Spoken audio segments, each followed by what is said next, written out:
This is the most important thing which many people tend to ignore.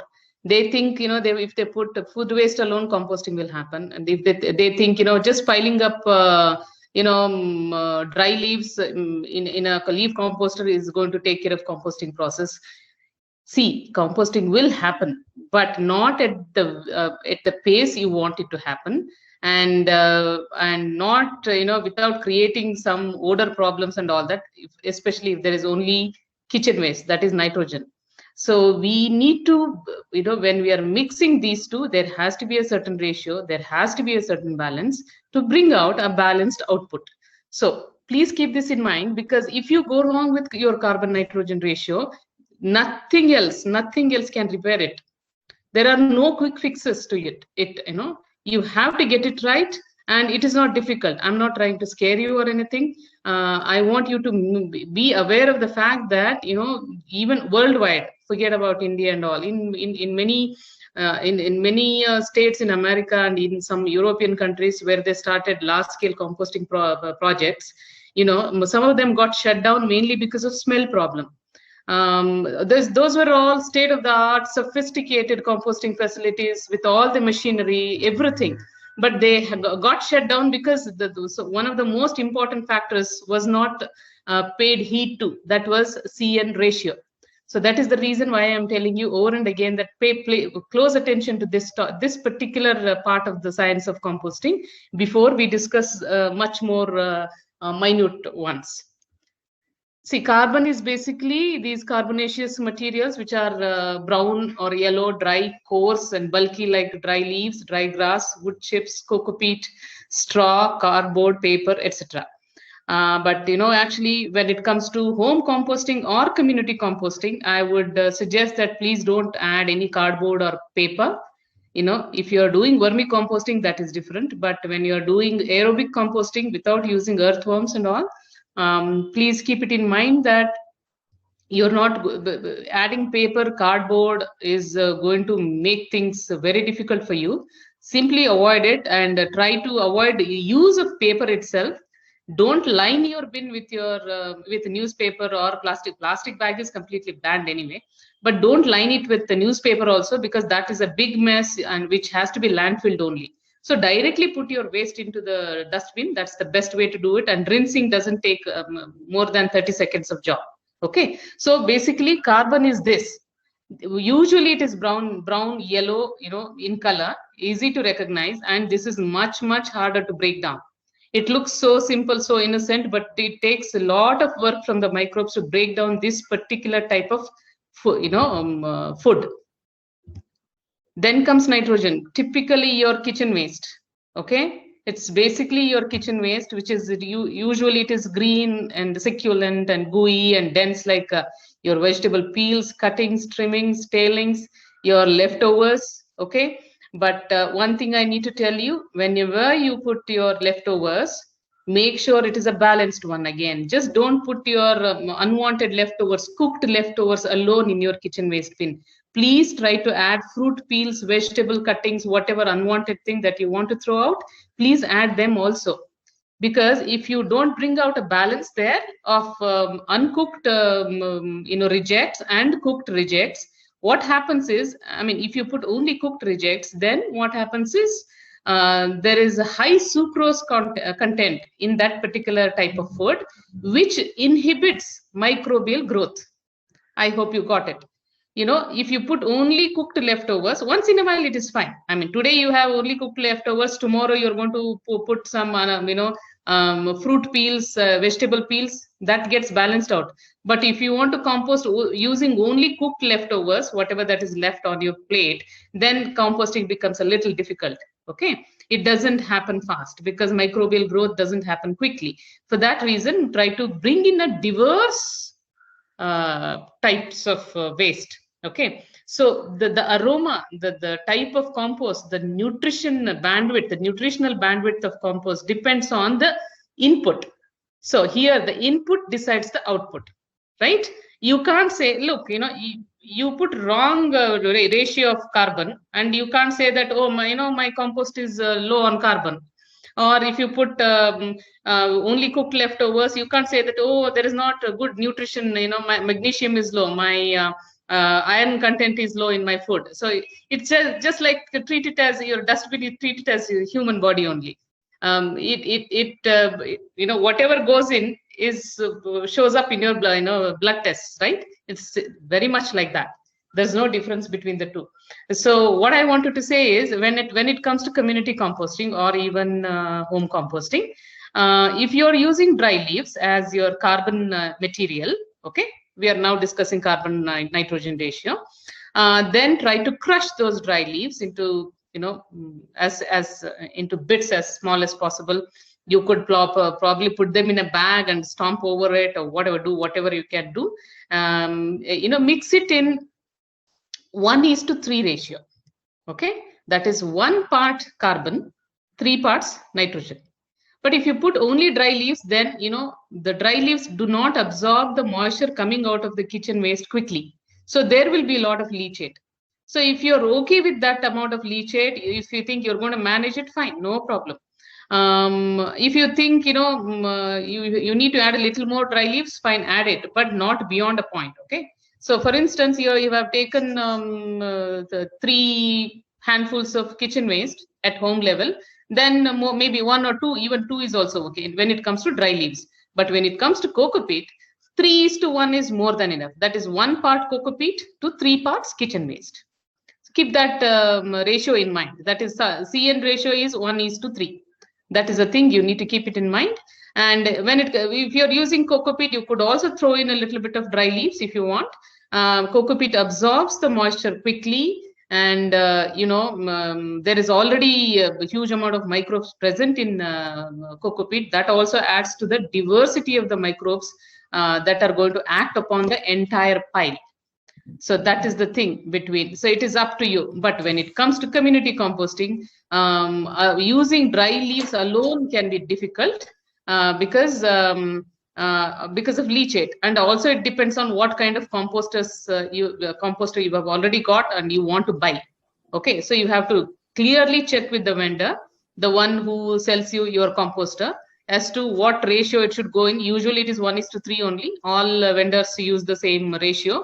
Sometimes even 25% is also suggested, but you also please check with your vendor before you buy the composter. So here goes, you must get your CN ratio right first. And as I said, everything else is going to fall in place on its own. First thing, if you get it right, the ratio, CN ratio, what happens? Composting goes on almost hassle-free. No bad odor, optimum level of temperature builds up, actually, because if there is not enough carbon, then there is no temperature going up. No matter what you do, even if the temperature outside is very high, 30, 32, it may not show up in your composting pile. So carbon is very, very important to bring about that temperature level. Then there will be no excess maggots. Please pay attention to the word excess, because maggots are very much needed. They are the ones who do a great amount of job inside the composting pile. But the only thing what we are trying to prevent is excess maggots, which can sort of put off people.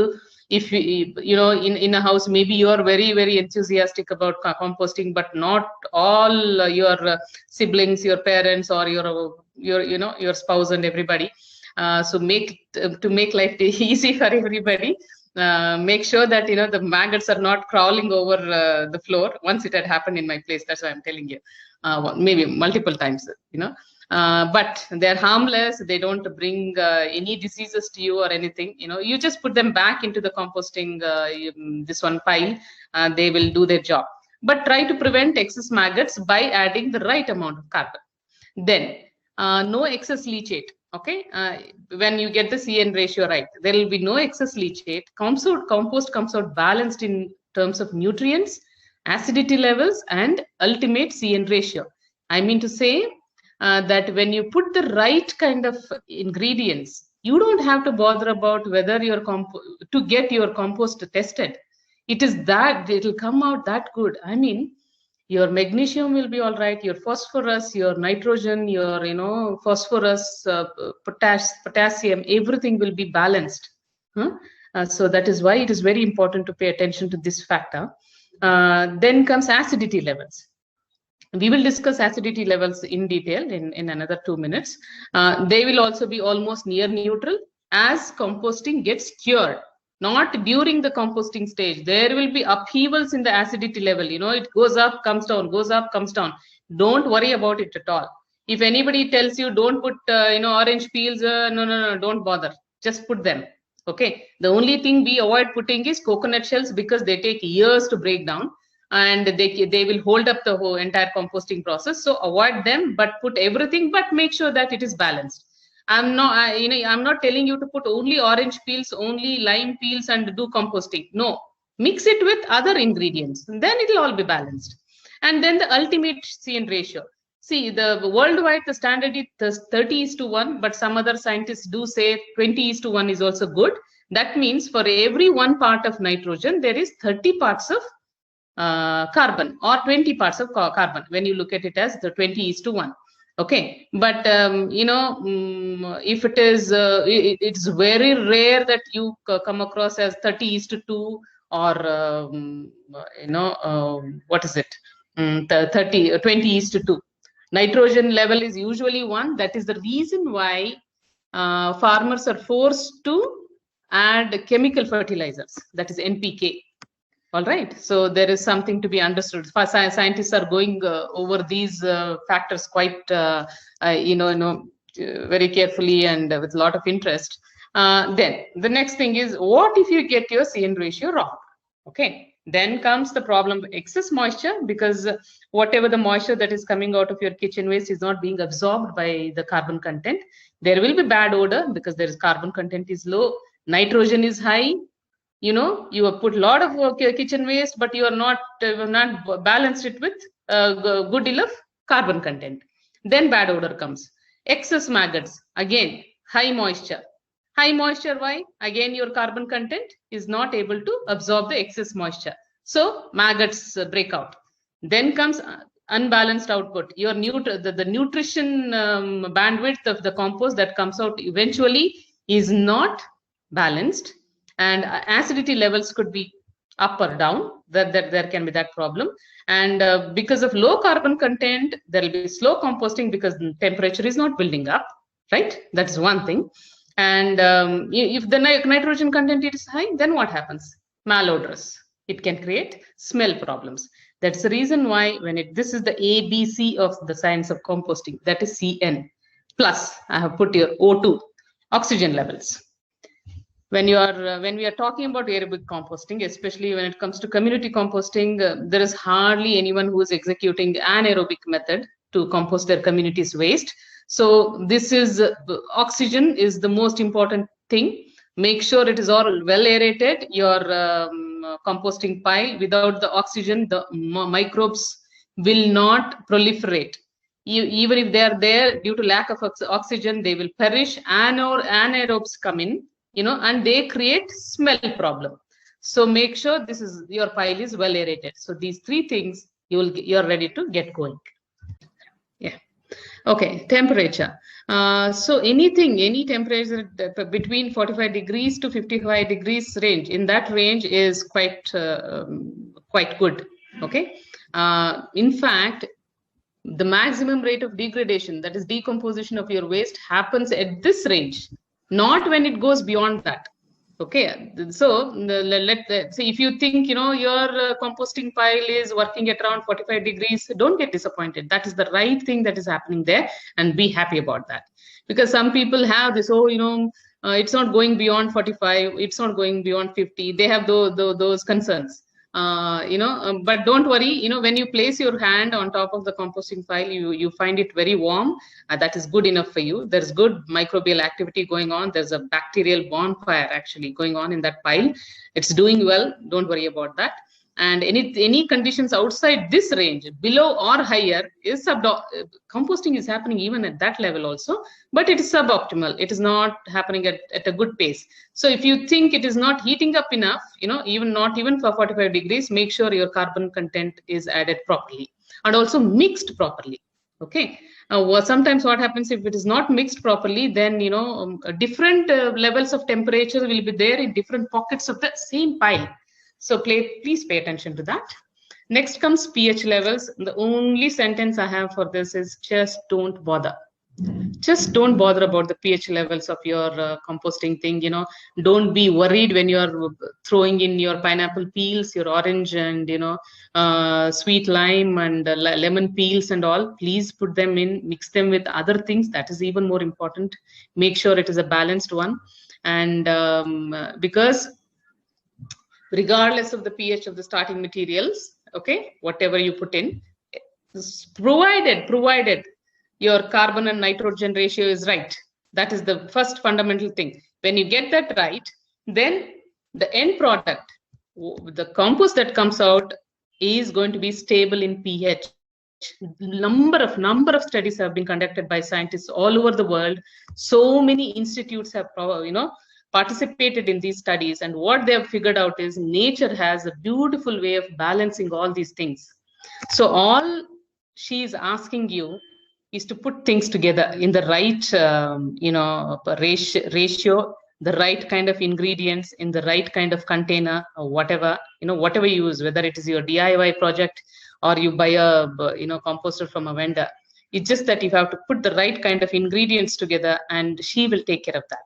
She will send the right kind of microbes at the right temperature, to reach the right temperature level. She will make a certain batch of bacteria, fungi and protozoa to perish so that another set comes in. So it all works out beautifully like an orchestra. Okay, it's a beautiful symphony that is going on there, and I would love to really call it Earth Symphony. And each one comes with its own instruments. It does its job and it just disappears. We don't have to pay any attention to it. They just come and do their job. It is so selfless. It is so beautifully designed by nature. So for that reason, it's very important that we contribute a little bit to these activities, but just by doing very small things, in just for 2 or 3 minutes a day. So all I wanted to say is, don't bother about the pH levels. It will all be stable. Make sure you do the curing properly. I'll come to that now. Then comes your EC or salt content. That is electrical conductivity. You will get to hear about it quite a bit as you move on to the deeper side of a composting pool. And what happens here is, if the salt content is high, which happens to be there whenever we throw in a lot of leftovers and all, then it affects the microbial proliferation, and also it will affect the quality of the compost at the end. So make sure, especially if you're using coco peat, make sure you buy the right kind of coco peat which is low in EC. Coco peat, there are many kinds of vendors who are cheating customers, by selling high EC coco peat, and they mislead them saying, no, it is low EC, it is only 1, it is 0 and all. Please be very careful who you source it from. It has to be a known entity, to get your coco peat. One thing is, otherwise composting process gets affected, and so does the output. And that's and germination, when you use it for your plants later on, germination may get affected and stuff like that. So please pay attention to that factor as well. Now let's move on to, this is my apartment's compost. Look how beautiful it is. That beautiful black mound of black gold. We harvested it recently, and it just the very sight of it makes it, you can't believe that it was unwanted waste just 3 or 4 weeks ago, right? But there is one thing that you need to remember, whether it is at home level or community level, never sun dry the compost. Never put it out in the sun to dry.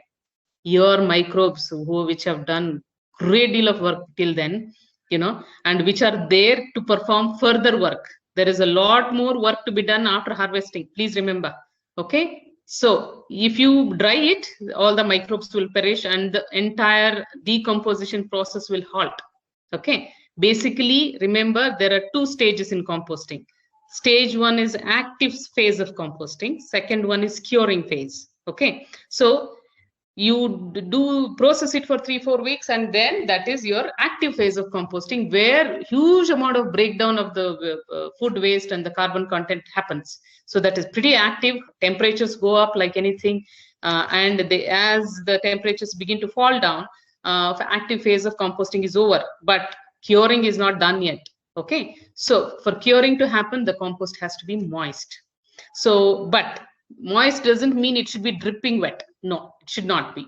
When you imagine, a pile like this, you run your hand into that pile, and if your palm is laced with moisture, that is the right amount of moisture. But if you squeeze it in your fist and droplets fall down, that means it's very high. The moisture level is high, which is not good again. Because if there is a high amount of moisture, then what happens is aeration doesn't happen. Moisture actually blocks aeration, right? So for that reason, make sure that if it is dripping wet, then semi-dry it in shade, not fully dry it, semi-dry it in shade. Okay. Otherwise, make sure, always keep it moist, and only then microbes can survive and do the next phase of work, curing.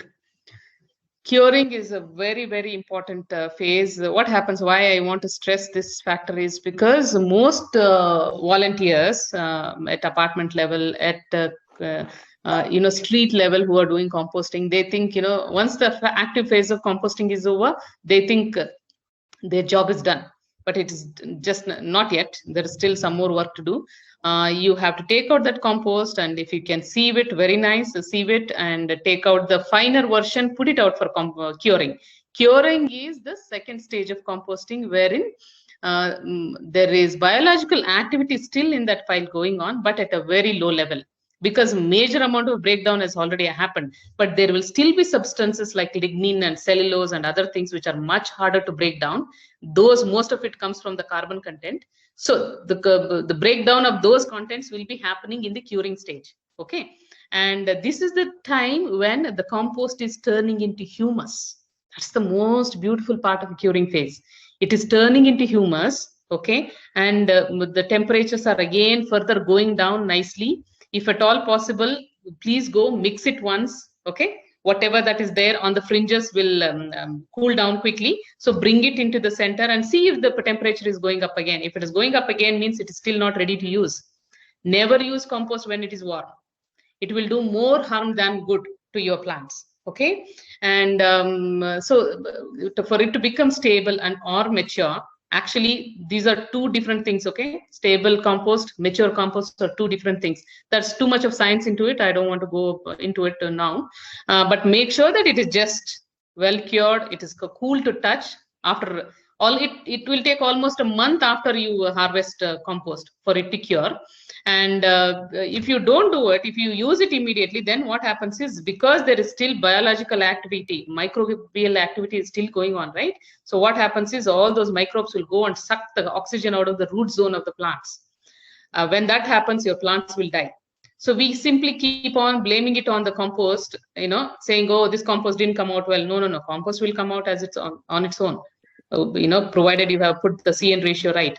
But you haven't followed the processes properly. So make sure you don't use the compost when it is warm, and you really put it through the curing process. Let the humus content increase in it. The longer you leave it, actually, the better. It's like wine, vintage wine.